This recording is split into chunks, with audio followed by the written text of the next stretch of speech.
fellow Star Wars nerds, and welcome to Unlimited Content, the podcast where two brothers talk about all Star Wars film and TV in chronological order on the internet as an excuse to hang out more. We're your hosts, Sam and Jack, and this week we're talking about The Clone Wars, Season 3, Episodes 21 and 22, Padawan Lost and Wookiee Hunt.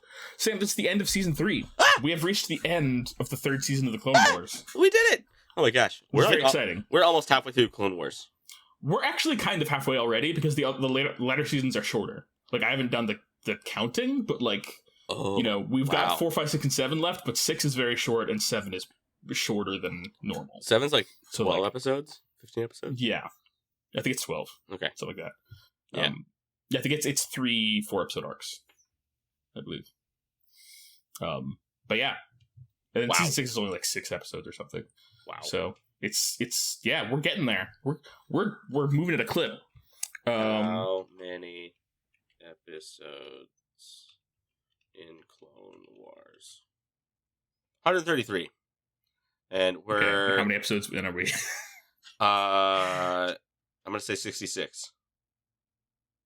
Because it's 3 seasons. You're gonna say? There's 3 seasons, 22 apiece.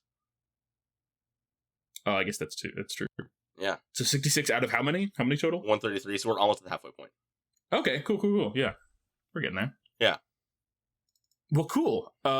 We've made it this far only thanks to our generous sponsors. Whoa! Who's deigned us with their presence? Oh, we're 49.6% way through the Clone Wars. So by the end of the next episode, we'll be more than halfway through Clone Wars. Whoa! I know. That's cool. This is basically such progress for all intents and purposes the halfway point. Yeah, and this is the biggest chunk of Star Wars that there is. I know. We're moving through this a is lot. The biggest Star Wars we got. It turns out maybe the content isn't unlimited. Stop. Blasphemy. You shut your mouth. Okay, I'll stop. Anyway, who's sponsoring us? We're still going. Thanks to our generous sponsors. And this week's sponsor of Unlimited Content is you, the listener. Thank you to our listeners for sponsoring this week's episode of Unlimited Content. It's like a PBS station. And listeners like you. Thank you. Yeah. This episode of Arthur. Oh, man. This is actually our pledge drive episode. Joke's on you guys. Yes. Give us your money. Credits will do fine. If you can donate just 50 credits, or you can pledge 25 credits per month for up to 64 months. You get a tote bag. We'll give you a tote bag. Not an unlimited content tote bag, but I'll just go to the dollar store and get you a tote bag. We've got a couple extras at our house. We'll mail you one. I've got one laying around. We'll ship it to you. Yeah. You'll have to pay for shipping though. Yeah. All right, Sam, what have you been up to? How have you been? I've been good. What have I been up to? I've been playing more Animal Well. Before we jumped on the recording, Jack was watching me. I was live streaming to Jack only, because that's all I ever do. It's only for Jack. Some Animal Well action. I was just going to show him all the stuff that I've almost beaten Animal Well. Well, I've beaten the first wave of the game, which is the boss, and done the main. Yeah, you've beaten the main game. There's just a bunch of extra stuff to do. Yeah, that is the second half of the game, basically. Yeah, but it's all optional. So it's basically I'm trying to 100% the game. Is what I'm doing right now. So it's fun. It's just a cutesy little Metroidvania with scary ghosts. There are scary ghosts. There are scary ghosts. Some of them are dogs. Yeah, it's true. The dog ghost is kind of the freakiest. Oh my gosh. Yeah. Scarier than the final boss is the dog ghost. Yeah. It follows you around and goes, and it's wiggly and weird, and it kills you if it touches you, and it follows you through walls. The final boss is, I think it's called the Manticore. It looks more unsettling, but the dog is more unsettling in just how it follows you. Yes. And there's nothing you can do to scare away the dog. You just have to outrun it. Because the final boss, you can throw firecrackers at it and it'll run away. But this boss, the dog, it'll just chase you. Yeah, you have to basically plot out a route throughout the whole world to get 5 to 10 minutes away from your starting point, and you have to be running away from him the whole time, and that's one of the That was one of the hardest parts of the game for me. Yeah, there's like a way to fast travel in the game, which is helpful, but only for so long. It like gives you like a 20-second head start. Is really all fast traveling does, because it will find you. It does. It's very quick. It has a particular set of skills. Yes, and it includes going ooh and following you. Indeed. Anyway, well, that's cool. That's basically all I've been doing. Other than that, I mean, like we got Sarah got a new desk for doing her art stuff. Because the desk she had, while it looked pretty, was very impractical. And so now she's got this big, flat, open surface with a bunch of drawers underneath. So I put all that together yesterday. Oh, I did something fun yesterday that I forgot to. Yeah, I should have made notes before this. I had time, but instead I was playing Animal Well. You're playing Animal Well. Yeah. So yesterday, Sarah and I and some friends went to Shakespeare in the Park here in Kansas City. Ooh. Yep. So we went to see a live production outside of Julius Caesar. It's very well done. Very good. Yeah. Friends, Romans, countrymen, lend me your ear. Beware the Ides of March, etc., etc. Lots of stabbing. Lots of stabbing. There was I'm on the. I'm speaking of stabbing. I am on the. Speaking of stabbing. Speaking of stabbing. Stabbing. The name of this episode. I'm like in the like. I'm a member of like the official like Kansas City subreddit channel on Reddit or whatever it's called. And someone like just posted like, "Hey, I thought the city was better than this, but I just saw some man get stabbed 8 times in a park, and nobody did anything." And it was, and then it just linked to the Shakespeare in the Park page for Julius Caesar. That's awesome. I thought Casey was better than this. I thought Casey was better than this. Yeah, it was funny. Yeah, so we went and saw Shakespeare in the Park. It was great. The weather held out. It was hot, but the weather held out until like it started sprinkling during the last scene, and then as we're all like walking to our cars and stuff, torrential downpour out of nowhere. Jeez. Yeah. So we were soaking wet when we hopped back in our friend's car. Thank you, Russell and Michaela, for letting us ride in your car and getting your backseat all soaking wet from the rain. And then instead of going to our house, we went to a bar while still dripping wet. It was fun. But yeah, that was my yesterday. And that's cool. What kind of like so the production, was it like just sort of a traditional Shakespeare production, or did they have like a twist to it? Because I know it was just straight up Shakespeare. It was done very well. Okay, cool. But it's just there wasn't like a twist to it. Gotcha. Set design was really cool. It looked like a very kind of like traditional Roman like fancy building with like the columns and stuff.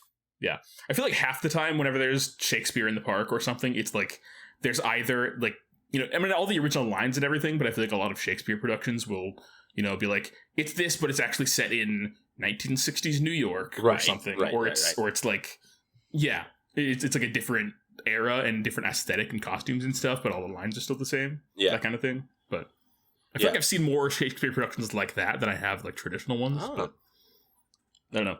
Yeah, not that I've seen a ton of Shakespeare, but still, that's cool. Yep. But yeah, this is the 3rd year in a row that we've gone to see Shakespeare in the Park, and actually the 3rd year on June 22nd in a row that we've seen Shakespeare in the Park. June 22nd in the Ford House is Shakespeare in the Park Day. Shakespeare Day. Yep. Cool. So the first year, so I guess 2 years ago, we went and saw Romeo and Juliet, and then last year we saw The Tempest. And that was a lot of fun. So, yep. But yeah, we're big Shakespeare fans, especially Sarah, my English major wife. Big Shakespeare fans in this house. I can imagine. Yeah. Yep. Rad. That's cool. Yeah, you guys enjoyed that. That's kind of all I've been up to. Jack Ford, what have you been up to? Me, Ford. You, Ford. Let's see. So I talked to you a little bit last week about Clone Hero, right, Sam? Yes. Did we remind me and our listeners what that is? Okay, so Clone Hero is a fan-made PC game that allows you to play tracks from all the Guitar Hero and Rock Band games on your PC. Yes. It's like a free fan game, essentially, and you plug in just any Guitar Hero or Rock Band controller. I mean, not any, because there's a spreadsheet for it for like compatibility. It's very complicated. But the reason I brought it up is because I was just me and a couple friends were kind of getting back into it this past week or so, and I have a Guitar Hero guitar that was not fully functioning. I mean, it was fine, but like it was a Wii one, and so it's hard to connect to things. So what I did was I It's ordered for the Nintendo an Wii. It wasn't adapter. small, right? It was a Wii controller. It was a Wii controller. That was good. I like that. Thanks. But I'll just show you. I have the guitar right here. This was given to me by a friend who like had a bunch of Guitar Hero guitars, and he was like, "I don't use this one because it's a Wii one, but you can have it if you want."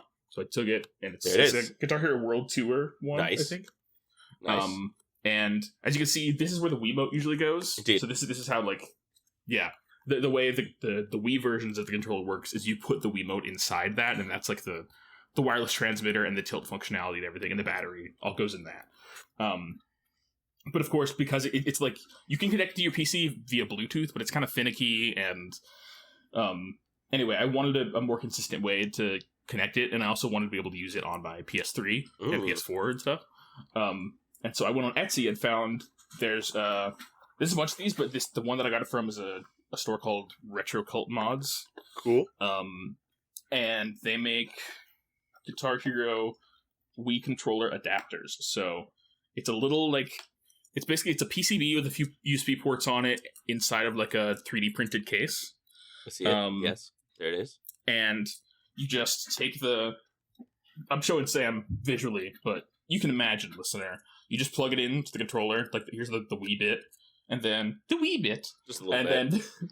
And then you plug in USB-C here, and then you stick it in where the Wiimote would go, and then the USB cord comes out of that, and you can plug it into anything, and it works with everything.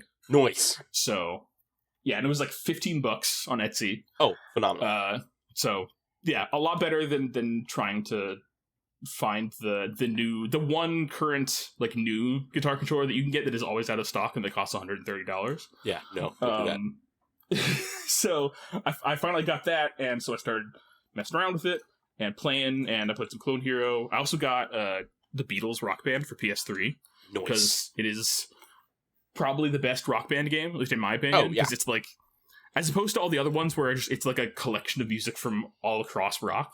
The Beatles Rock Band is obviously it's all the Beatles, but what makes it cool is that it like the kind of story mode, the campaign takes you through the history of the Beatles, and you like, you know, they have, you know, different like the virtual environments that you play in are different depending on what era. So like the first one is like an underground thing in Liverpool, like just kind of bricks and stuff, and then where they put their first real show. Yes, yeah, and then like later on you go to like the Ed Sullivan Show, and you know all the different places. And anyway, it's very cool visually, and it's a cool like sort of historical like time capsule, because you can like, as you play through the game and get high scores, you can like unlock different like archival material and like old photos and stuff and bits of history, and it's very cool and very well put together. Yeah, so that's cool. I have that, and I have Clone Hero. And those are kind of the ones I'm going for right now. Nice. But yeah, I did run into some other problems with this guitar though. So the strum bar was like over strumming. Whenever I strummed down, it would like strum twice sometimes, and it was like, that's yeah. So what I ended up having to do is I took apart the guitar and opened it up, and like basically I had to like bend back a piece of metal that was one of the switches to basically to make it less sensitive so that it could work better. And it's not perfect, but it does work a little better than it used to. Nice. Look at you. And then at one point the red fret was like pressing itself for some reason, so it would just back out of menus randomly. Oops. So I had to take apart the neck of the guitar too. And didn't find anything wrong with it, but I like got rid of all the dust in there and then put it back together, and it seems to be working fine now. So that just sounds like it got gunky and sticked up. Probably, yeah. Like it was weird because like the buttons didn't feel like sticky or anything, but it was just randomly pressing. Yeah, I don't know, but I'm guessing it just had to do with like some of the dust that was in there. Yeah, it might have been dust between like the button like the button mechanism might have been working. There might have been something under the mechanism that pressed it down, and it was just kind of like lodged in there to like kind of wedge it. That's my theory. Yeah, something like that. But you figured it out. I did, yes. So, yeah, it's not in perfect shape, but it works better than it did before, and I can use it on every platform basically now, which makes me very happy. Good. And yeah, it's really good. I'm enjoying it, and I'm happy that I have it, and Yeah, it was honestly my favorite part of this whole process has been the like taking it apart and like solving the problem of it. Like just it's very satisfying. Like there was one part when I was opening up the body of the guitar to figure out the the switch with the strum bar, and there was the last screw on the PCB that I needed to like take out the PCB was like it was stripped to all hell, so I couldn't get it out. Oh. And so I was like, well, I don't know what I'm gonna do. Like, I might have to take it to one of my friends who has like better tools and knows how to deal with this kind of thing. But I was like, no, I'm gonna see if I can do it. And so I got out my cheap, awful little hacksaw that I got from Walmart. And I cut a groove across the head of the screw until it got deep enough that I could just unscrew it with a flathead. Yes, it was so satisfying. Well I was like, done. Yes. Oh, I was very happy. That was triumphant. It was very good. Nice. But yeah, so been enjoying that. Been playing some Clone Hero over at a friend's place too, and hanging out, and that's been fun. That's kind of been my like main exciting thing this past week. And then the other thing I want to talk about, I know I said that there was a ton of video games that have been announced the past couple weeks because of the Summer Game Fest and all that. I did want to talk about a couple ones that have been announced since last week, because there was a Nintendo Direct. This was kind of the last big showcase of the summer, of Summer Games Fest. And there were 3 big announcements. Number one, there's a new Zelda game coming out. Yeah, and it's actually a Zelda game. This, Sam? It's not a Link game. It's an actual it's a Zelda game. Zelda game. Yeah, it's called Legend of Zelda Echoes of Wisdom. And it is a top-down perspective, kind of traditional 2D type Zelda game in the same like sort of toy-looking art style as the Link's Awakening remake. But the twist is that Link gets like trapped in a dark dimension or something, and you play as Zelda herself for the first time, which is so exciting. And she has this, like, instead of, like, fighting with a sword, she, like, has this staff that lets you basically copy objects in the environment and then make, like paste them everywhere and use them to solve puzzles. Yeah. So, like, you can, like, copy a bed and then stack up a bunch of beds to make a staircase to get up to a place you couldn't get to before. Or, like, you can copy, like, a block of water and then stack them up on top of each other and float up through the column of water to get to a higher place, things like that. It's very cool. I'm so excited about this game. Yeah, I'm mostly very positive about this. I have some mixed feelings. The two things being, one, I'm not super into the art style of the Link's Awakening remake. Yeah, I was like, it was like when it was first announced, I was like, oh, this looks really cool. I like the sort of toy art style. It looks very kind of neat. But after a while, it just kind of got like, I don't know. I got used to it, and the appeal wore off, and now it just kind of looks like overly simplistic, and I wish it was something a little more unique and different. Right. Plus I just like, I don't know, this might be blasphemous in current company, but I didn't like the Link's Awakening remake all that much. I liked Link's Awakening as a game, but I don't know, it just felt like it was really showing its age, and like, I think after having played like A Link Between Worlds, which is on the 3DS, it was it was the last like top-down 2D Zelda game. That one was so good, and then getting Link's Awakening after that felt like kind of a step back in some ways to me, but like, sure, I don't know. Anyway, so that's number one. And the other thing is, I kind of wish they would just give Zelda a sword. Like, yeah, like let Zelda have a sword and stab some things. Like, it's cool that she has her own mechanic. That's cool and interesting. But also, I just kind of want them to give Zelda a sword. Right. I want to play a version of Zelda that's like the one we see in like Tears of the Kingdom. Yes. Right. Where she's like very like handle her own. And, very like not like a Mary Sue kind of character. Very like just very strong, capable, fleshed out character. Yeah. Yeah, she's as much of an adventurer in that as Link is. Not as adept at combat. And usually she's the one dragging Link into the adventures. Right? Yes. Because Link was her bodyguard. Like the more outgoing one. Yeah. Yeah. Link was just like, let's just hang out at our house. And Zelda's like, no, adventure time. Yeah, and Link has to chase her around and be like, hold on, wait, actually, that's dangerous. Yeah. Well, I guess we're going here. All right. I want that Zelda. Yeah.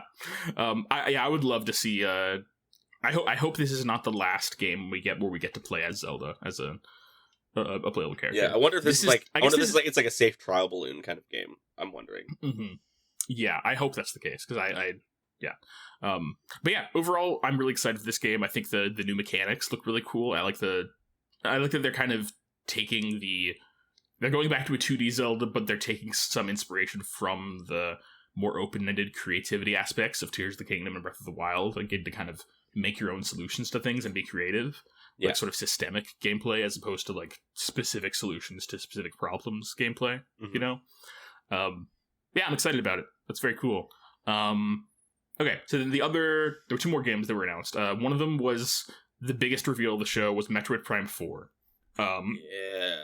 Yeah, Sam, have you played any of the Metroid Prime games? I have not. That's like it's like one of the games of like, how have I never played this before? But I've very much wanted to. Yeah. At some point, whenever you get around to it, you should get the Metroid Prime Remastered for Switch. It's very good. Yeah, so that's I've only played Remastered so far. I started the GameCube version, and then the Remastered version came out, and I was like, okay, I'll just play this version. So anyway, I played that, and at some point, I'm going to play the other Metroid Prime games before 4 comes out next year. But for reference, everybody, this is Metroid Prime is a series of games that's like a sort of it's like the 3D iteration of the Metroid series, which is a game series where you play as a bounty hunter named Samus Aran, who travels through space to different planets and fights space pirates and upgrades her abilities, and she's got like a cool suit with an arm cannon. And anyway, very iconic series, very beloved. And back in, I think, like 2002 or something like that, 2004 or somewhere around there, we got the first 3D game in the series, because originally it was all side-scrolling. We kind of established what is now known as the Metroidvania genre, named after Metroid and Castlevania, two series that kind of codified the genre. And Metroid Prime was the first one that was in 3D, and it's also in first person, so it's a first-person shooter, but it's like the same gameplay structure, same universe, same characters, like same aesthetic, and it was very critically acclaimed, and it got 2 sequels. Actually, it got Metroid Prime 2, and then Metroid Prime 3. 1 and 2 were on the GameCube, 3 was on the Wii, and then there was also a game set between 1 and 2 called Metroid Prime Hunters on the DS. And the reason that one's important is because one of the villains from Metroid Prime Hunters is going to be the villain in Metroid Prime 4. Yeah, so like the guy who shows up at the end of the trailer with the weird helmet with the vertical glowy line on it, that guy is from... His name is Silux. I did not know this because I've never played Prime Hunters before, but I'm going to have to.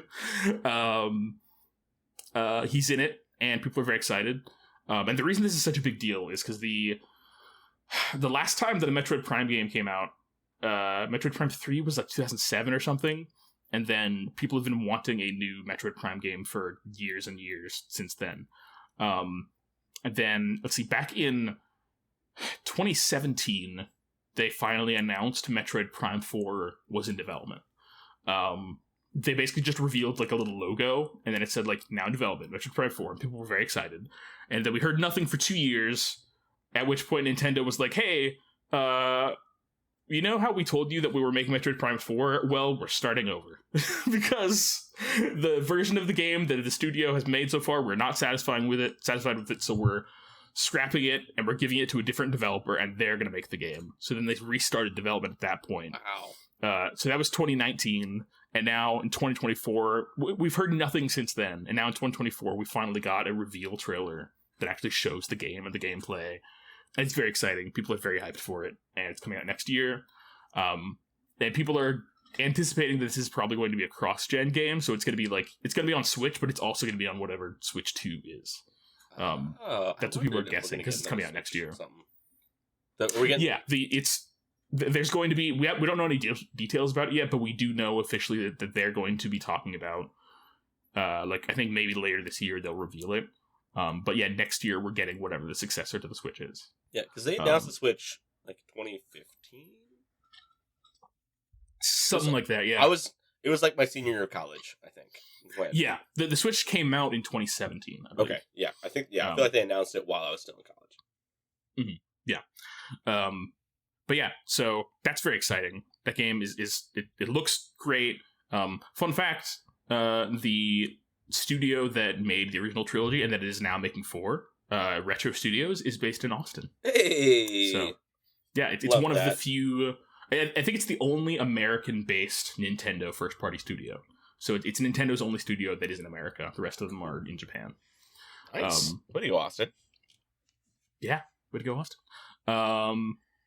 But yeah, that's very exciting. And the last big announcement, at least to me, was what they opened the show with, which is called Mario and Luigi's Brothership, which is the latest game in the Mario and Luigi RPG series. I love those games. They're so silly. Aren't they great?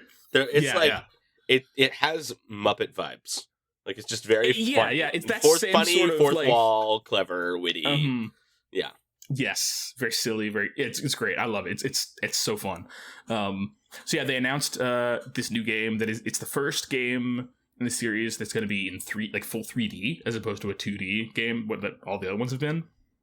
And it's also the first one on a home console because it's going to be on Switch, which is very exciting. And it looks great, looks beautiful. I love the art style that they went with. It's basically just like a 3D replication of what it looks like in 2D. Yeah. But it just looks. I think they did a really great job with the art style and the animation. It looks very kind of like. It looks different from any other 3D Mario we've seen in that it looks very kind of classic cartoony. Like it reminds me kind of like early Mickey Mouse cartoons, a little bit. The way that they move and the way that like their eyes are just like, instead of like having an iris and a pupil, it's just like one big black pupil. That kind of thing. But anyway, I love it. And so as a result of that, this week I started playing Mario & Luigi Superstar Saga again, which is the first game in the series. Yes. It's a Game Boy Advance game. I played it growing up, and then I also played... I don't think I beat Partners in Time, which is the sequel on the DS, but I played some of it. Yeah. But there's been a bunch of games since then, and I want to play through all or most of them before the next game comes out in September. I think it's September. So I started up Superstar Saga again, and it's been delightful. I've been playing it emulated on my my Mii Mini Plus, my little Game Boy-ish handheld thing. It's been delightful, and yeah, it's so fun. It's so good. I love this game, and it's very pretty, and just I don't know. I don't have anything more to say about it except that I'm having a lot of fun with it, and I'm excited to get through the rest of the series. So yeah, there's Mario & Luigi Superstar Saga. Then there was Partners in Time on the DS. There was Bowser's Inside Story on the DS. There was Mario & Luigi Dream Team, which I think was either on the DS or the 3DS. And there was Mario & Luigi Paper Jam, which was a crossover with the Paper Mario series on the 3DS. I think that's the last one that came out. There were a couple of remakes of like the Game Boy Advance. Like the original one got a remake on the 3DS, and so did Bowser's Inside Story, I think. Yeah. Which I've heard many people say is the best one. I feel like I played the Bowser one. Mm-hmm. I know I played the first one because I think you and I shared a Game Boy Advance cartridge. Yeah. Mm-hmm. And yeah. Mm-hmm. That was fun. Look at it. It's beautiful. It's great. I love it. It's delightful. I love the art style. I love the music. I love the gameplay. It's all very unique, and like it's not super difficult, but it's just consistently fun and funny and great. Fun fact, thing that I learned about this game that I did not know. Apparently there are a select few Game Boy Advance games with Rumble support. Whoa. The idea, so like there are some games that if you plug it into the Game Boy Advance player on the GameCube and play with a GameCube controller, a select few games have Rumble support, and this is one of them. So, and the handheld that I'm playing on, the Mii Mini Plus, has like a vibration motor in it. So I'm playing a Game Boy Advance game with Rumble, which is so weird. That is cool. Weird. I like that. Yeah, it's very interesting. But yeah, I thought it was cool. Yeah, I know. But yeah, I think the Game Boy Advance also had an optional, like, there's like a Nintendo branded like Rumble pack that you could get for Game Boy Advance, and I think it's also the DS was like the main one. Like it was like you play DS games with a Rumble pack. The Rumble pack slotted into the Game Boy Advance slot on the DS. Exactly. Yeah. Actually, I looked this up a couple days ago. There was a basically on the DS there was a Rumble pack that you put in the Game Boy Advance slot, and some DS games were compatible with that, so you had Rumble. And then for Game Boy Advance games, there were I think 2 games that, because there's no like second slot to put a Rumble thing in, the Rumble had to be built into whatever the cartridge was. So there were 2 games that had Rumble built into the cartridge, and those were Drill Dozer and WarioWare Twisted. WarioWare would do that. Yeah, WarioWare would do something weird, wouldn't they? Yeah. That's what they're all about, just the weird gimmicks and stuff. WarioWare games were so chaotic. I love them so much. It's chaotic in the best way. Yes. Like, it's so cool. I love those games. But yeah. Thus ends my fun facts about video games segment and things that Jack is excited about in the world of video games. All right. Well, Sam, what's new and upcoming in the world of Star Wars? The Acolyte is still coming out. We got a new episode this past week. Yeah. There's Ki-Adi-Mundi was in it. That was weird. Yeah. Yeah. And the internet got mad because there were people on the internet looking for things to be mad about, and Ki-Adi-Mundi was in it, and people were like, he's not supposed to be born yet. Yeah, he had a birthday in Legends, therefore he shouldn't exist. I think it's literally, there was a like trading card with Ki-Adi-Mundi on it that stated his birth date, and they were like, this doesn't line up. And we're like, of all the Star Wars characters to get mad about and to like to be defending, Ki-Adi-Mundi being like the worst Jedi that was on the council, that like the worst like non-Umbara Jedi, like God, yeah, basically, yeah, not General Krill, yeah, that's his name, Punkro. Exactly, yeah. Close in the second. Baron arc, yeah. Anyway, yeah, that's I saw the YouTube channel Star Wars Explained had a video where they were talking about this whole like quote unquote controversy about Ki-Adi-Mundi and just kind of being like, this is all stupid. And one of the things they said was like, yeah, there are people online going like, man, the Acolyte ruined Ki-Adi-Mundi, and they were like, Ki-Adi-Mundi ruined Ki-Adi-Mundi. I don't know what you're talking about. He was written as a dirtbag. He's the worst. Yeah. Like we've already covered in this podcast how he, like, I don't know, he advocated for flamethrowers on like on Geonosians. Like he burned Geonosians alive. Crimes. And also like he like when Anakin and Ahsoka were like playfully like counting body counts, like, oh, I did more than that. Does that count for anything? I killed more things. How about that? Yeah. Great. Mr. Conehead himself. Yeah. Yeah. It was kind of cool to see him. Like, as much as I like the Acolyte being separate from everything else, I do like the occasional little bit of like, ooh, we've seen this before. Yep. Like, yeah. There is an outside chance that his son is in today's episode. That's true. There's a Jedi of his species in the arc that we had watched. Yeah. And Ki-Adi-Mundi, like, has a, like, it's like the Jedi granted him, like, a stay of his like vow of celibacy because his species is like going extinct, and so he's allowed to marry as many people as he wants and just like do as much as like doing it as he wants to like keep his species alive. This is real. That's so like okay, so the Conehead Jedi we see in today's episode very well could have been his son. That's bonkers to me. That the two options for Jedi are either complete celibacy and detachment or polygamy. Like, yeah. Like, all right. Yeah, take as many wives as you want, Ki-Adi-Mundi. Oh, okay, cool. Yeah. So, yeah, anyway, other than Ki-Adi-Mundi, what do you think of this week's episode, Sam, of The Acolyte? Oh, Acolyte, right. That's what we were talking about, yeah. Sorry, I gotta like mouthwash my brain real quick. Delicious. It was really good at the ending of this episode with when the Sith Lord shows up. Oh my god! Or the dark side we assume is the Sith Lord shows up. I've heard a couple fun names that people are like, because he's not a named character yet. Oh gosh, one of them I only remember one, but it was Darth Teefs. Because he does have teefs. He's got teefs. He's got toofies. There was shoot, I forgot the other one. It was really funny. I think I sent it to you on Instagram, but I don't remember. But yeah, scary. It is a scary Sith. Yeah. So yeah, it's at the very end of the episode. He like floats down, just this is episode silently 4 in the background. Episode 4. Yeah, episode 4 of the Acolyte. It's the episode where May is on the planet where the Wookiee Jedi is to try and kill him. And then she decides, like, kind of last minute, you know what? Actually, I don't think I want to go through with this. I'm going to turn myself into the Jedi and explain everything. And so then she goes to the hut of where the Wookiee Jedi is supposed to be living, only to find that he's already been killed by a lightsaber, like slash across the chest. Kelnaka, yes, that's the name. Yeah.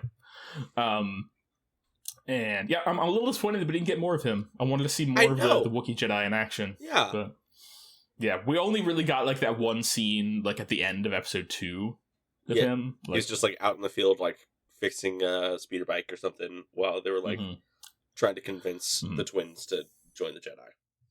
It's like the only real scene we got. Well, no, that was a different Jedi. That was a different Wookiee, I think.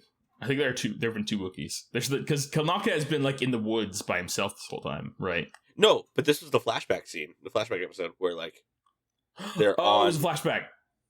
I guess it was episode 3 then. Right. I forgot about that. Yeah. Never mind. Yes, I was like, are those? No, those weren't two different Jedi. They were just two different times. Yeah, it's a flashback scene. I was getting confused. Anyway, yeah. So that was a little bit disappointing, but like anyway. So yeah, she shows up and Kelnaka's dead, and then she leaves the hut, and they look, but basically like behind her in the background, out of focus, you see this dark figure like float down onto the ground. So freaky. It was so creepy and like silent. It was very like yeah, it was freaky. It was great. And then they turn around and see this dark robed figure with a helmet with the teeth on it. Yeah. And I think somebody goes, "What is that?" Which is such a great way of like, not even who is that, who what is that? What is that? Yeah, what is that monster? What is that thing? And then it like takes out a red lightsaber and ignites it, and then all the Jedi take out their lightsabers, and then we get the shot from the trailer where this, the dark side user like single-handedly pushes back all of them with the Force, and then that's the end of the episode. Yeah. And so we don't know what's gonna happen next. Very cool moment.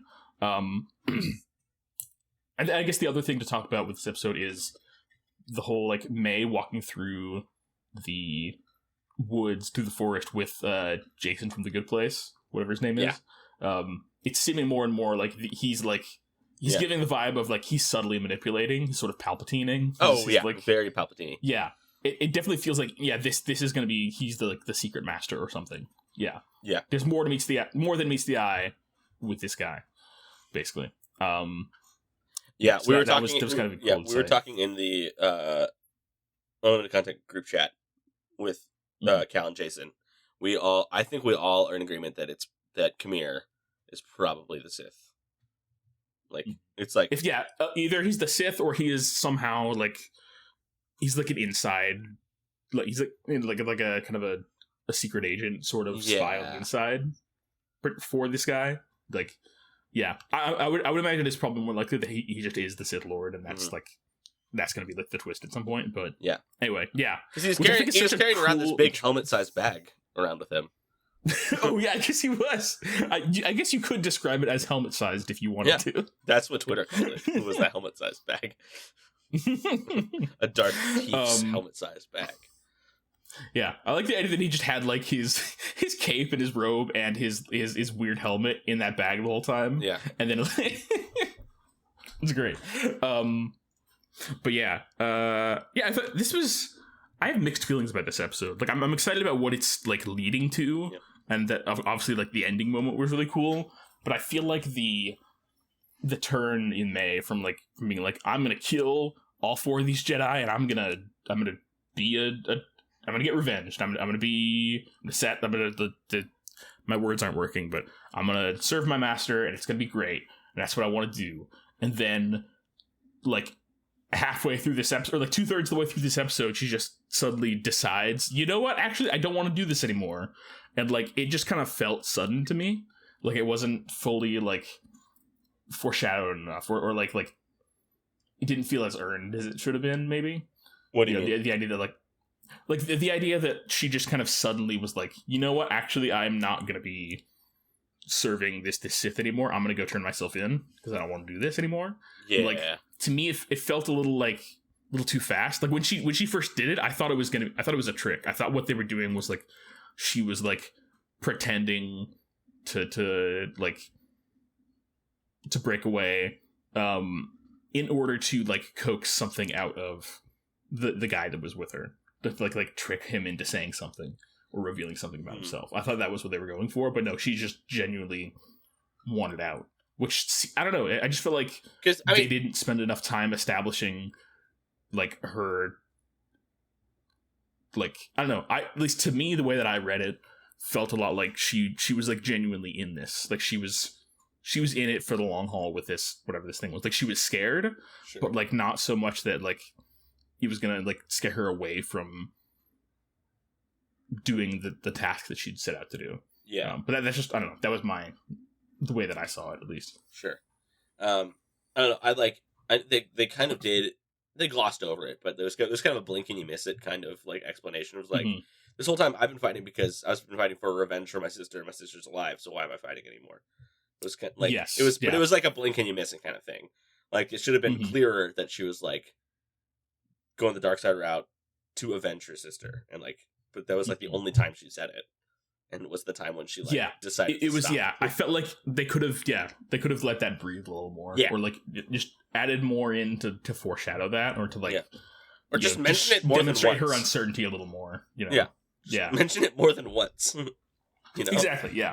But yeah, I'm still overall really liking this show, and I'm definitely looking forward to seeing where it goes next. Definitely. So. Well, that's the Acolyte. Sam, are you ready to move on to our main segment for the day? I am. All right. Well, this week, as we said, we're talking about the finale of Clone Wars Season 3, episodes 21 and 22, Padawan Lost and Wookiee Hunt. Sam, where does this arc take place in the timeline? This arc takes place in 20 BBY. 20 Big Baby Yoda. Cool. Big Baby Yoda. All right. Episode 1, Padawan Lost. The moral of this episode is, without humility, courage is a dangerous game. I do like that one. No, that's a good one, I feel like. It's good. Yes. Turmoil in the Outer Rim. Located near a major hyperspace lane, the planet Felucia is caught in an unending battle between the Republic and Separatist forces. Clone tank divisions make a valiant push deep into Separatist-controlled territory, led by Anakin Skywalker and his Padawan, Ahsoka Tano. General Grievous, learning of the impending Jedi attack, has dispatched reinforcements to one of his droid outposts, hoping to secure his grip on the system. Dun, dun, dun. Alright, here we go. The battle droid reinforcements land on Felucia, unaware that they are already being watched by Jedi Masters Plo Koon and Anakin Skywalker, along with Ahsoka. They decide to attack before the droids can secure their position. Anakin is to lead a frontal attack, Koon comes in from the flank, and Ahsoka is to scale the base's back wall with a clone trooper detachment, an assignment which she accepts with the usual cocky exchange between herself and Anakin. I do like the moment of like, she's like, yeah, no, I've got it. I can take care of this. Whatever, it's good. Yeah. And she runs off, and Anakin says, "Don't get cocky," which is, you know, a reference to A New Hope. Oh yeah, Han Solo saying, "Don't get cocky." It's always nice to see a throwback there. Yeah, it's almost as iconic as I have a bad feeling about this. Yes, yeah. Great shooting, kid. Don't get cocky. Yeah. All right. Alerted by the approach of the Republic ATTs and Juggernaut turbo tanks, the droids scramble from the base, only to run right into Anakin's ambush. Master Koon, Commander Wolf, and their squad use jetpacks to penetrate the compound, while Ahsoka's team prepares to scale the wall. There was a moment here when, like, Plo Koon and his clones were, like, in the woods, and Plo Koon's like, "Follow me," and then does, like, a huge Jedi jump into the air. The biggest force jump I've ever seen in my life. Yeah. And then I was like, wait. How are they? Oh, they're jetpack troops. Got exactly. That was my reaction too. I was like, I saw them looking up at him, and I was imagining them being like, how do we follow you? But then they fly after him with jetpacks. Yeah, it's like, okay, never mind. Okay. It was really funny for a moment. Yeah. I was like, follow me. Okay. All right. All right. Well, Ahsoka's team prepares to scale the wall, but while approaching the base, Ahsoka has sensed a strange presence in the area. Just before she is to climb up last, she is ambushed, hit by a stun net, and shocked into unconsciousness and kidnapped.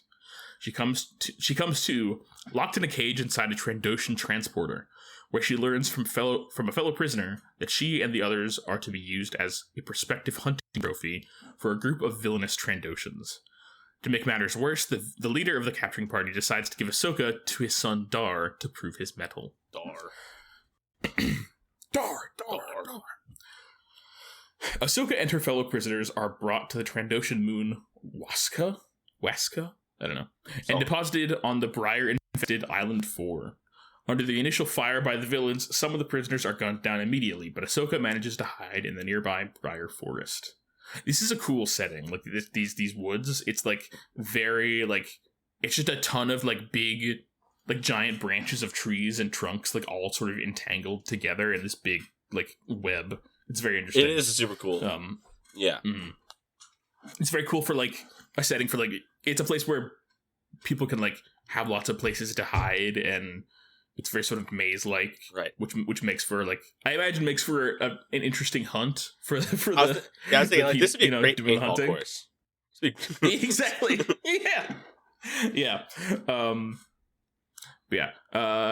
Ahsoka is found and joined by 3 Jedi younglings: Khalifa, Omer, and Jinx, who have been captured sometime previously on a training mission and brought here to be hunted as well, but have been able to evade their would-be murderers so far, even though they have to keep moving every day to avoid drawing the hunters to their hideout.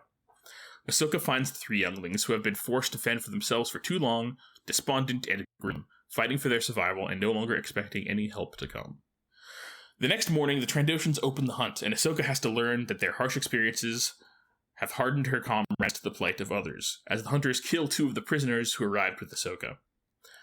Determined to change that, Ahsoka takes action and ambushes a lone Trandoshan, briefly grabbing his neck with the Force to slam him down, only for him to gain the upper hand and nearly shoot her, prompting Khalifa to nearly choke him to death.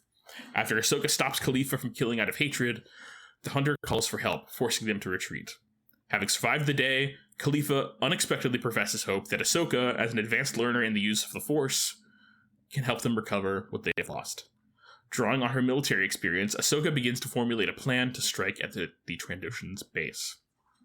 The next morning, they find the base to be a ship hovering among the clouds, but then the hunting resumes, forcing them to split up. Khalifa, who accompanies Ahsoka, is shot off a briar branch and lands, winded and injured, on the ground, with Dar in hot pursuit. Before he can shoot her, Ahsoka intervenes and engages him in hand-to-hand combat, which ends with Dar falling on a large thorn on the ground, killing him. Enraged, Garnak, who was Dar's father, opens fire on the 2 young Jedi, fatally injuring Khalifa. Just before Khalifa dies, Ahsoka promises her to look after the others before being forced to retreat. In the meantime, after noticing Ahsoka's absence, Anakin has the area around the droid base searched repeatedly without success. Though forced to call off the search, he is still driven to find Ahsoka until, back at the Jedi Temple, Plo Koon gives him counsel that he should trust Ahsoka's innate skills and strengths to see her through and find a way back to him. End of episode 1. This is a cool premise for an episode. It's like super cool. It's very different like, from all the other stuff we've done. Yeah. Mm-hmm. Yeah, just the idea of like... I feel like, again, this is another one of those moments of like Ahsoka encountering some hardship that she'd never experienced before and learning a lesson from it. And, she's clearly at a point where she's very like... She's old enough and skilled enough to be like very capable and wise, but like there's a... I mean, the moral of this episode was, without humility, courage is a dangerous game. And the idea being that, like, Ahsoka was too confident in her own abilities, and that's what got her kidnapped. Yeah. You know? And... Yeah, I don't know, it's a really cool, like... premise. Just, like, they're being hunted for sport, and she has to team up with a bunch of other Padawans, and it's just... I don't know, it was cool and fun, and it was very, like, well... paced and put together and exciting, and it's good. It was a really like, I don't know, just like a refreshing change of pace from the rest of Clone Wars. Like, it was still a lot of good action and stuff, but it wasn't just like a lot of like slash note droids and like it wasn't clones and robots this time. Neimoidians going shooter or something like it was like a lot of just like it was just different in a good way.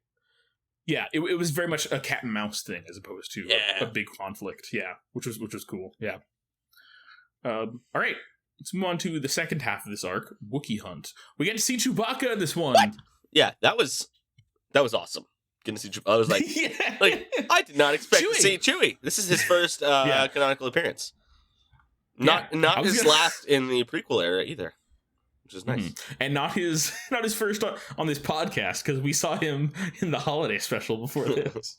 I thought we agreed not to talk about that, Jack. We can talk about it as much as we want. We just never have to watch it again. Fair enough. All right. Anyway, Wookiee Hunt. The moral of Wookiee Hunt is a great student is what a teacher hopes to be. Jedi abducted. Ahsoka Tano is missing in action. Captured and released into a hostile jungle, she fights to stay alive with the help of a small band of Jedi younglings. As Anakin Skywalker scours the galaxy, desperate to find his lost apprentice, Trandoshan sport hunters track their youngling prey. With the death of their leader, Khalifa, and separated from her friends, we find Ahsoka on the run as the hunters close in around her. In the briar jungles of Island 4, Ahsoka manages to shake off her Trandoshan pursuer Lagan by hanging beneath a large branch and overhears Dar's father, Garnak, swearing revenge on her for killing his son. Returning to the hideout, she tells her comrades Jinx and Omer about Khalifa's demise, plunging them into despair. Ahsoka is still determined to fight and suggests to attack the dropship when it delivers another batch of prisoners, reheartening the comrades somewhat. The next morning, using the cover of vegetation and morning mists, Ahsoka and the younglings jump onto the ship as it hovers above the beach, forcing one of the pilots to go after her. While Jinx and Omer wrestle him down, Ahsoka descends into the ship to take down the other pilot. Their fight at the control console sends the ship drifting around aimlessly and damages vital systems, forcing the young Jedi to abandon their attempt. Just before the ship breaks apart, Ahsoka opens the cage release to let the other prisoners out, but only one prisoner is on that ship. But the only prisoner that is on the ship is a Wookiee named Chewbacca, who joins the Jedi's company. Chewie!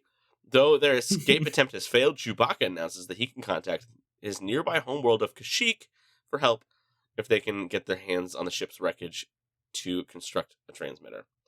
I was thinking, is like, have we seen any Wookiees before? Have we seen the Padawan, the like youngling Wookiee yet? I don't in the Clone Wars. Is this the first time we've seen a Wookiee in Clone Wars? I'm trying to think. Yeah, like I don't think it. There's no way. I could be wrong. Well, because I'm thinking because it's clear that Ahsoka understands Chewie, which means she like understands Shuri Wook, but like I'm trying to remember like if like the explanation for that is that she already knows like a Jedi. Well, we learned in this latest episode of The Acolyte that all Jedi initiates learn a second language. Most of them learn Shriwook because that's just kind of like the most common language outside of basic to learn. But Yord, being pretentious as hell, learned the language of the like little beaver tracker. Oh, yeah. Yeah, right. Basil, the beaver. Yeah. Or whatever, an otter. He's more of an otter.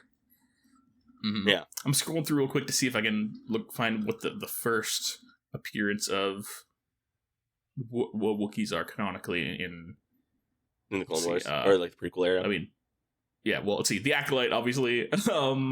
Star Wars Jedi Temple Challenge. The Clone Wars Padawan Lost. Yeah, this is the first appearance of a Wookiee. Oh. In any of the canon stuff we've seen so far. Chewbacca is the first Wookiee in the prequel era to be seen. That's cool. Damn. Wow. So yeah, this is the first Wookiee. Nice. Chewie. Excellent. Chewie. There it is. All right. Where was I? Great, cool. Also, I just want to say the way that they like revealed Chewbacca, it like it felt, I don't know, it's just very like dramatic how he just kind of stepped out of the shadows and you're like, you see a Wookiee, you know it's a Wookiee, and then you see like his little shoulder belt thing that he has on. And, yes, you see his bandolier. Yeah. Yeah. And they're like, oh, that's Chewbacca. It felt like, I don't know, like it felt like some big like MCU like villain reveal thing. Like it's Thanos. Like it felt like Thanos like just like walking through like that kind of like portal he has like in Infinity War when he shows up in Wakanda, just kind of like walking through and just kind of like, I am here, I've arrived. Like very it did feel very, it was like, yeah, the show was clearly very self-aware about the fact that like, you know who Chewbacca is and this is a big deal. Like, you know, which is like, I don't mind, like that's cool. I'm just imagining the one person who is like has never seen any Star Wars and just decided to watch it all chronologically or like and like who's Then, like, why is this a big deal? Like, I don't, like, what is this? This big walking carpet. The show is clearly, walking carpet. Yeah, this is the show is obviously treating it as a big deal, because it's like, we see him, like, from far away in silhouette, and then a close-up, and then we see kind of his bandolier, and then he walks out, and then we see him in full, and then Ahsoka goes, "Oh, it's a Wookiee!" in a very excited way, and I'm like, if you don't know who that is, it's like, why is this exciting? Okay. All right, whatever. Yeah. Cool. And then it's never really explained, because it's just kind of assumed that you know who Chewbacca is. Yeah. But, like, I don't mind. It's great. Yeah. Love Chewie. It was great. Big fan. Mm-hmm. Although, would it count that, like, in the episode previously, we see a lot of Wookiee pelts? Does that count as Wookiees? No. Those are Wookiee pelts. Those are not, they're not living creatures. Also, that's disturbing. It is. It was scary. It was scary. We saw Wookiee pelts. We saw a Wampa pelt. We saw there was some like aliens just heads mounted. Like there was a Gungan head mounted on like the wall weird. Somewhere. There was that was creepy. One of the creatures that we see in Attack of the Clones, like in the Coliseum scene. There's one of those. The three horns, the two coming out of its like jaw and one coming out of its head. That one. Right. Yes. Yeah, I remember talking about it. Yeah, the one that like. Was it, I think Obi-Wan rides that one? Or no, Anakin rides that one. Yeah. Because Obi-Wan fights the big spidery thing. Yep. And then Padme gets the weird cat hyena thing. The leopard thing? Yeah. Yep. Anyway. Yeah. I honestly, like, in thinking back of it, was kind of surprised that there wasn't, like, a mythosaur skull or something on there. That would have been nuts. Like, the Easter egg of all Easter eggs to see that.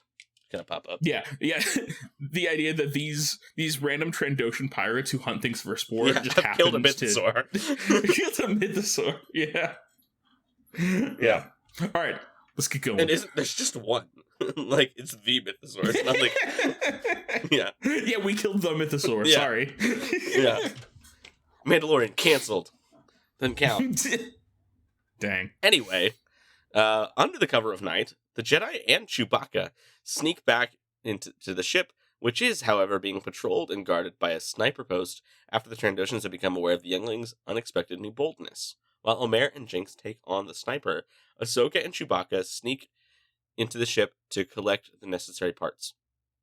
With the Wookiee's help, they even succeed in capturing the sniper alive and taking to their hideout. The transmitter fails to work properly, however, and Jinx, who has grown angry and impatient, suggests using their captive to lure down and hijack a hunting pod and take the base ship. Omer agrees to Jinx's plan, and unwilling to let her comrades go alone, Ahsoka persuades Chewbacca to join them in the endeavor. The next morning, Jinx uses his suggestion ability. This is a Jedi mind trick. Suggestion? Who calls it suggestion ability? It's Wikipedia, I guess. It's a Jedi mind trick. Come on. To make their captive call for a pickup. They manage to capture the pod and get aboard the base ship, but cannot prevent the guard from warning his compatriots and are overpowered after a vicious but short struggle. Unbeknownst to them, however... I want to say one thing here. But the whole Jedi mind trick scene, like, at first it happens how you would expect, but then, like, he's, like, standing out there waiting for the speeder to pick him up, and turns around and looks back to the Padawan. The Padawan's like, remember, be like he's giving him like performance notes. It was basically. very passionate, mom. But I was like, that's not. I didn't think that's how Jedi mind tricks worked. I thought it was just we put a thought in your head and then you go do it, not a like, okay, boss. Under my control. Am I doing situation. It, boss? Did I do it good? Am I good, boss? Yeah. That's what it was. Very weird. Yeah, that was funny. It was to me. silly. Like, I loved it. Oh, I guess he's just like, I don't know. He's one of them now. He's like, yeah, I'm with you guys. Sure. Silly. I love it. Yeah, it was great. The next morning, suggestion ability, stupid. Moving on. Unbeknownst to them, however, Chewbacca's transmitter has succeeded in contacting his people, which this took me by surprise that the transmitter worked, because when Chewbacca builds this transmitter, turns it on, and immediately fries. Like, we see, like, it, like, zaps, like, lightning, like, electricity everywhere, smoke pluming from the thing, and it just collapses. And then, like, we're like, oh, that didn't work. I guess that won't happen. And then, like, we just get this, like, scene that cuts back to the base, and it's, like, working fine, and locks in on Kashyyyk, and, like, presumably makes contact. Yeah. I was like, Oh, it worked. I guess, okay. like, yeah. I guess the assumption is maybe that, like, in between those two scenes, Chewbacca was able to fix it and, like, get it functioning. And even if it didn't, like, get a signal, it was at least, like, sending something out. Sure. I don't know. But yeah, it was weird. Yeah. Anyway. Let's see. And a Wookiee relief force led by Wookiee General Tarful, which isn't he? Tarful is the other one we see in episode 3, right?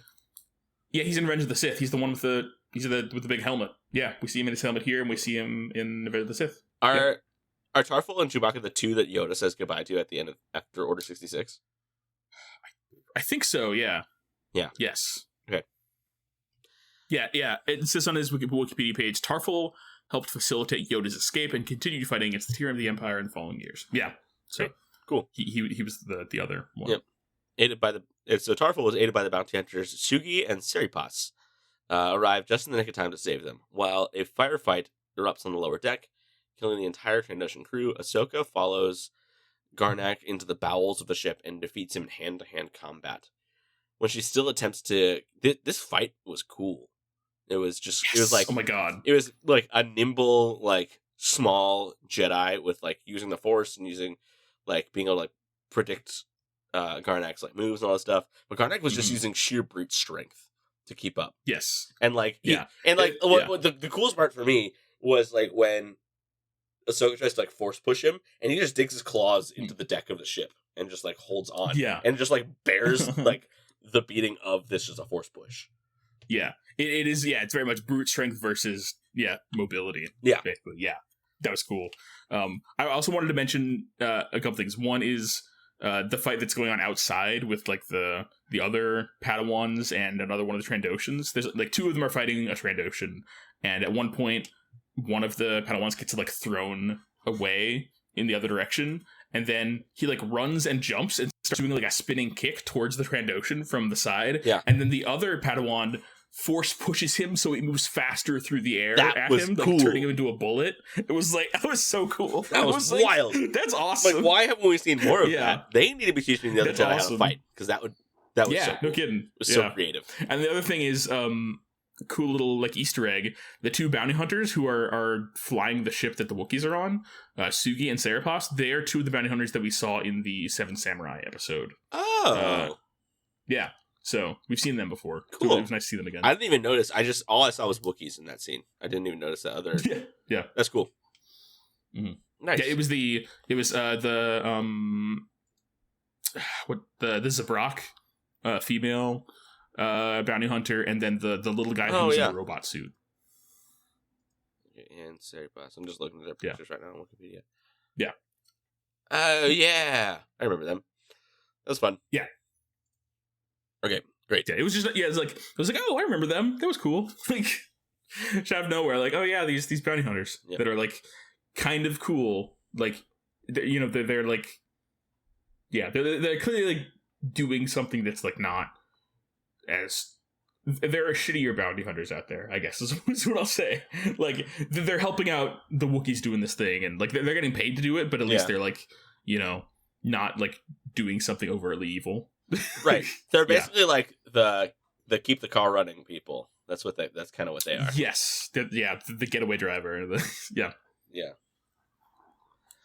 Anyway. Yeah. Yep. Anyway, so when Garnak still attempts to kill Ahsoka in retaliation for his son's death, Ahsoka force pushes him out of the hatch and down onto the lower deck, killing him instead. Back at the Jedi Temple on Coruscant, Anakin Skywalker welcomes his Padawan joyfully, but also heavily blames himself for initially being unable to protect her and then leaving her behind. However, Ahsoka responds by thanking her master as she tells him how his teachings helped her and the others to survive, and the two bow each other in a newfound mutual respect under the delighted eye of Master Yoda. End of the arc. Yay! Yay! That was a nice ending of, like... Yeah, like, them walking away together in that moment felt very, like, sort of the moment when like, a student graduates and, like, the teacher is now, like, talking to them as an adult rather than as a student. Yeah. The kind of, like, oh, you've, like, we're on a similar level now than we were before. Our relationship has changed. It's, like, one of mutual respect as opposed to, like, master and apprentice. I mean, it still is, but it's like it feels like something shifted in that moment, right? You know? Yeah, and this whole like arc. I mean, Anakin's kind of barely been in it, but like his plot in this arc has kind of been him like getting pretty tore up about like letting Ahsoka like get captured or losing Ahsoka or whatever. And I never like this is the one time I've like not liked Plo Koon, because he was just like, she's fine, she'll take care of herself. Like, it's up to the will of the Force. Yeah, like very like detached to a fault, you know, and like where Anakin's like quote unquote attachments like are kind of like his strength and like what makes him a better, more compassionate Jedi. Which is I don't know, like a steady like in watching the Acolyte and kind of just seeing how like all of the I don't know, just like the corruption and letter of the law instead of spirit of the law that we see happening in the Jedi in that era. I'm like noticing it now in like prequel stuff of like like Anakin like was a great Jedi partially because he cared so much and like let his feelings direct his actions and judgments. You know, like obviously like he was. And if Palpatine wasn't in the picture, hadn't like manipulated him in this way, like he probably like would have led this great reform of the Jedi Order, like from within. Had he not like been seduced to the dark side to save Padme, which Padme was probably going to be fine if he wasn't seduced to the dark side. You know, like basically, if the Sith didn't already have all their claws in, and the corruption hadn't already seeped so much into the Jedi Order already, no, it was. I agree. I felt sort of similarly about that bit with Plo. Like, I love Plo Koon, but it was very like I think later on when you have the scene when they're back at the Jedi Temple and Plo Koon's like, you know, you have to trust in your apprentice and trust that based on you've said that she's very capable and she's very determined. She never gives up, and you taught her well, and so if you believe that, you need to trust her, trust that she'll get herself back. Right. And I think that was a good moment, but I think, like, the fact that he went there so early, like early on, being like, hey, you're letting your feelings get in the way of this, let's just go, let's leave. Yeah, like it's been like 12 hours. I feel like if it was... if Plo Koon was a little more sympathetic at the beginning, and then later it was like, hey, we've done all we can do right now. All we have, you can't like beat yourself up about this right now. Right now, we just need to trust that your Padawan knows what she's doing. That she'll make her way back. We've done all we can, as opposed to what actually happened, which is at the like very quickly at the beginning, being like, just detach yourself from this, like immediately. That felt weird. That was very like, even someone as great as Master Plo is not immune from the sort of corruption of the way of the Jedi, right? Which is sad, but anyway. Well, cool. Let's see. So that's the end of the arc. Sam, what was your favorite part of this arc? I think my favorite part was the scene on like the Trandoshan mothership kind of thing, where like they've stolen the little hunter ships and have like boarded the main ship and like like the kind of that final battle scene. That was probably my favorite part. Yes. Like a lot, like really cool action stuff, like Jedi being Jedi, Chewbacca using brute strength, the Trandoshans using brute strength. It was one of the cooler fight scenes we've seen in the Clone Wars. Definitely. And it's also always cool to see the Jedi do a fight without lightsabers. As much as I love lightsabers, it's cool to get to see, like, this is what they're capable of even without a weapon. Like, just their sheer skill. And there's just a lot of the throwing of those little ships around. It was really cool. There was one moment when, like, they were in a shootout, and, like, one of the Padawans, like, moves, like there's a Trandoshan pirate hiding behind like one of those like speeders that's been downed. Yeah. And the Padawan just like moves it over a bit, and the Trandoshan looks up and he's like, huh? Oh, my cover's gone. And they get shot in the chest immediately. That was funny. That was like, that was There's like, you know what? Instead of like waiting for him to get out of cover, let's just move the cover. Yeah. Oops, your cover's gone. Funny. Sorry. Yeah. I love that whole fight sequence. I loved especially, again, that moment where like there was that two Jedi team up of like pushing him through the air to do like a crazy spinning flying kick at the head of the Trandoshan. Like, that was rad. But just to point out something different, I would say my other favorite moment from this arc was what's her name? The moment when what's her name? The Khalifa. When Khalifa dies, that scene is very like, I don't know, it was just very well done. It felt very kind of heart-rending and like,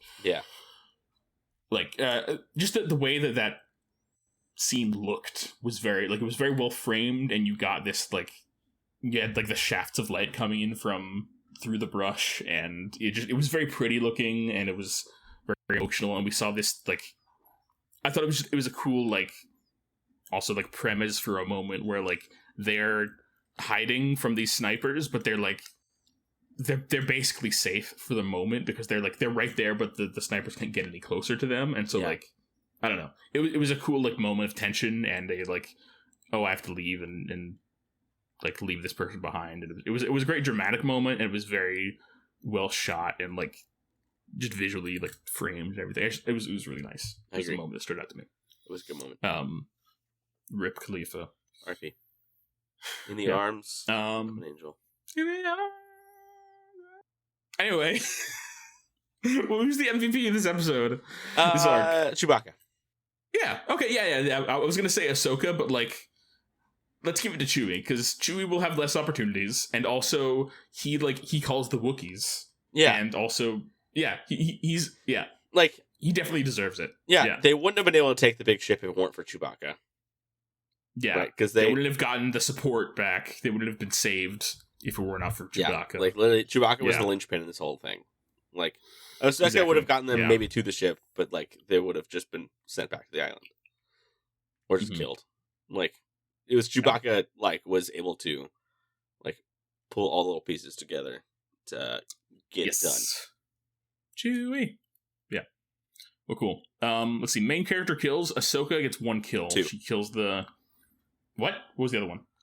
She gets Dar and Garnak. No, she doesn't get Dar. Dar kills himself. She force pushes the. I just read it. No. That she force pushes his dad, but Dar jumps towards her, and she like moves out of the way, and he falls to his death. It was not his. It was not. She explicitly did not kill him. Oh. Okay. Cool. So 1. It was a moment of like, because like earlier on she was like, no, don't kill out of hate, to Khalifa, and then when they're in that fight, she's like deliberately trying not to kill him, and then at one point, like, I think he like lunges towards her, and she like moves out of the way, and he falls falls onto the spike. All right, you're right. So anyway, yeah, like the only reason I'm being like anal about it is because I think it's an important like distinction in terms of like the character of the moment. Yeah. Of like, no, she explicitly didn't kill him. Like that was his hubris getting in the way, and like he killed himself basically. Got it. Was my interpretation. But I'll take it. Anyway, yeah, so we got 1 kill for Ahsoka, and I think that's the only Chewie killed at least 2 or 3. Yeah. He killed like I think 3 Trandoshans. Okay, yeah, we'll give Chewie 3 then, because he definitely did throw a couple people off the ship. Yeah, and he shot at least 1. Yes, so I think so Chewie and Ahsoka both got kills. No lost limbs, no Wilhelm screams, as far as I can remember. There was a little like, I mean, it wasn't a Wilhelm scream. It was like, but it was like that little like the little monkey that was chasing those 2 Morai birds around, and the Morai birds pick it up and drop it, and it has a scream that is like Wilhelm scream-esque, not a Wilhelm scream, but Wilhelm scream-esque. It's neat, yeah. It's like if a Muppet did Wilhelm scream, that's what it sounded like. It's a good way of putting it, yeah. I do want to. That's a good thing I want to mention is that I think this is the first time we see those birds. Yeah, I think it is. They're like little birds with the tails that are eventually Ahsoka gets followed around by one of those that is, it's Morai that is ostensibly the like reincarnation or representation of the daughter. Yeah, it's got the same like colorway as her. I think Morai is more white, and these were like more yellow. But like, no, I like, was saying Morai was as the daughter. Oh yeah, right. Yes. Okay, I see what you're saying. Yes. Yep. Yes. Exactly. Yeah. So that was another neat little bit. More Star Wars is better Star Wars. How does this episode make the movies and the rest of Star Wars better? I think number one, it introduces Chewie, which is great, and obviously. the concept of Wookiees too. So and the concept of Wookiees, basically. Yeah. And let's see. We get to see Ahsoka go through another kind of learning experience. We get to see Anakin kind of go through a similar sort of like the other side of things learning experience of like learning to trust his Padawan and kind of, getting to the point where it's like he needs to like acknowledge the fact that she's gotten old and experienced enough to like be able to take care of herself, basically. And kind of, it's kind of like, the parent learning to let go a little bit of their growing up child. I think that was good. And Tarful, more Wookiee stuff. Yeah, it's good. Good arc. It was a good 2-parter. I like this a lot. Yep. Big fan. Big fan. Sam, I believe we have a voicemail. Is that right? We do. From Jason himself. Jason! Hi, Sam and Jack and fellow listeners. I might be off by a week or two. I'm not 100% sure of where you guys might be recording. But, fuck Ponkrell. I'm dropping that, and I really hope this lines up with when you guys do the Umbara arc. But that dude's literally the worst. He makes Dolores Umbridge look not like Dolores Umbridge. No, absolutely massacred. Too many freaking clones. Like spoilers, Jason. You want a D-bag of all Star Wars? You got your answer right here. I'm trying to think in my head of who might be there, and I can't find anyone that might even, bolster reputation enough to get close. So yeah, Ki-Adi-Mundi. S. Ponkrell, that dude's a little shitbag. Those are my thoughts on the worst character in all of Star Wars. I mean, yeah, I agree. Yeah. I like how we had this conversation at the beginning of the episode. Yes. And we're like, Ponkrell sucks. And then Jason calls me. He's like, hey, by the way, Ponkrell sucks. Like, wow. You're like 5 episodes early, but awesome. Well done. Yeah. We're on episode 44 of the podcast, and we're not going to talk about the Umbara arc until episode 48 of the podcast. 48 so and we're 49. It's a 2-part arc. Yeah, 48 and 49. Yes. But thank you for your voicemail. Yeah. Agreed on all fronts. He is a little shitbag. Yeah, Jason, if you called in every single podcast and just said that, it would be worth it because he deserves that much hate. Listeners, you haven't gotten to this arc yet, and if you haven't seen these episodes yet, oh my god, they're some of the best episodes of the Clone Wars, and also we get to see the worst person in all of Star Wars, probably. Yes. Oh my god, he's awesome and terrible, and I hate him and I love him. Yep. Thank you, Jason. It's always great to hear from you. I needed that laugh. Thank you, Jason. That was awesome. Well, if you'd like to leave a voicemail and tell us how shitty a shitbag Ponkrell is, you can leave a voicemail at 512-850-6653, and we might feature your comments, questions, corrections, or complaints about Ponkrell on the podcast. Join us next week when we will be talking about the Clone Wars Season 4, Episodes 1 through 3, Water War, Gungan Attack, and Prisoners. So we'll be getting Season 4 next time. Whoa. It's the one with all the Mon Calamari underwater war situation. So that's cool. That is cool. Exciting times. I love that. It's been a good time, Sam. It's been a good episode. Very good. Good day. Good day. As well. Well, I'm excited about where we're going. I'm excited to watch more of the Acolyte. Yes. It's all good. Excited to see what's up with this Darth Teefs Darth up Thieves. in here. This clown. This clown. This Teefy clown. Little toothy man. Anyway. Yeah. Thanks for listening, everybody. May the force be with you. Take care of yourselves. Don't do spice. Don't do it. Look both ways before crossing the street. Brush teeth every day. Get some exercise. Eat some fruits and vegetables. Drink water. Talk to your family and your friends. Maybe do spice. Maybe do spice if you're into it and it's easy and fun. Only if the cool kids are doing it. And the peer pressure. Only if the cool kids are doing it and you can afford it by stealing things. May the force be with you all, and we'll talk to you next week. Bye. Bye, do spice. All right, cut the chatter. Roger, roger.